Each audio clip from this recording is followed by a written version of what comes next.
Hi there, my name's Molly Desloge, and I'm the Program Manager of Trauma Training with LUCK Inc. in Fitchburg, Massachusetts. I am welcoming you here today for the week of the young child, and we're just providing a couple tips for those people who have young children, who work with young children in any capacity, and we hope that these tips that we share are useful.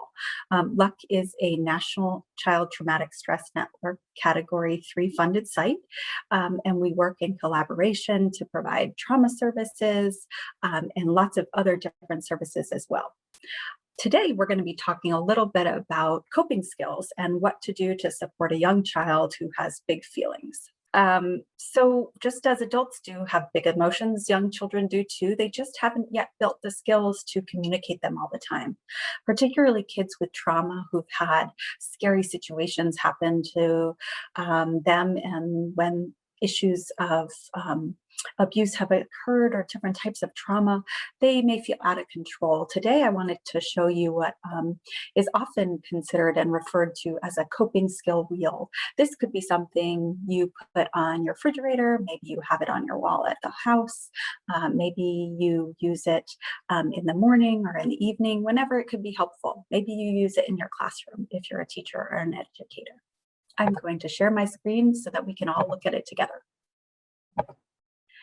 All right, so this is what we consider a coping skill wheel. I adapted and I made my own, one that I find can be helpful working with kids. So you'll see here, there's lots of different topics here: talking to somebody, deep breathing, box breathing is one skill that I'll pull out in a little more depth in a second.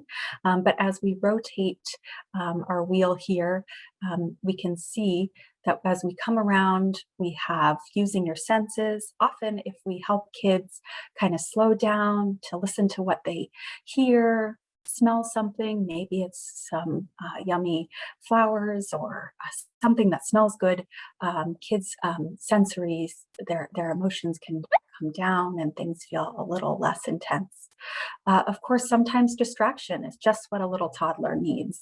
Maybe with 1 minute of distraction, they're able to regroup and get their body back and ready to focus or learn. Being creative can be really helpful: singing, drawing, dancing. When a child is really overwhelmed, it's possible that creativity can really pull at a different skill and help them re-engage and emotionally regulate. Positive self-talk is also one that kids of all ages can engage in. I can relax. I am good enough. I am beautiful. I am strong. All of these are really empowering for children with trauma, but really all children as well. Of course, exercise, we know it, we hear it in the news, we hear it all the time, how important it is for ourselves as adults, but little children may also really benefit from getting out their wiggles and their giggles. Some children may use exercise to release extra steam, and sometimes a really dysregulated child can benefit from doing different activities to get their body in a different space. Last but not least, listen to music. Music can be a really calming or settling tool for many.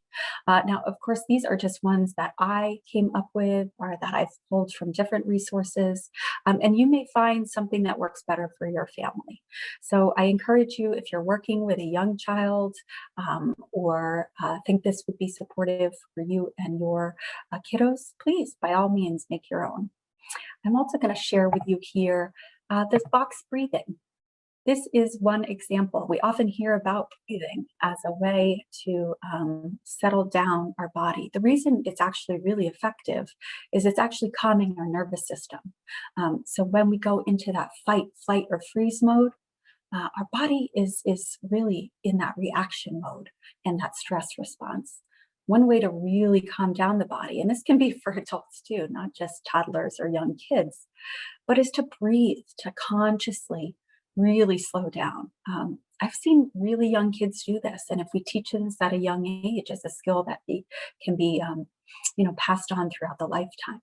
So this example is with a box. You breathe in for 4 seconds. You breathe out for 4 seconds, and you repeat that.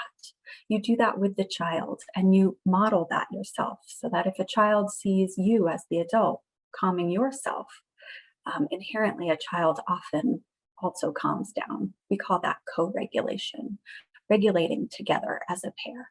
One other fun way to do this is called pizza breathing. You imagine you have a piece of pizza in front of you. You smell the pizza and you blow it to cool it down. Be creative. Do what works for you, for your classroom, for your kids at home, and have fun with it. So that's just a little tip for today. We may have other tips as we go along, but thanks again for joining us. We'll see you soon.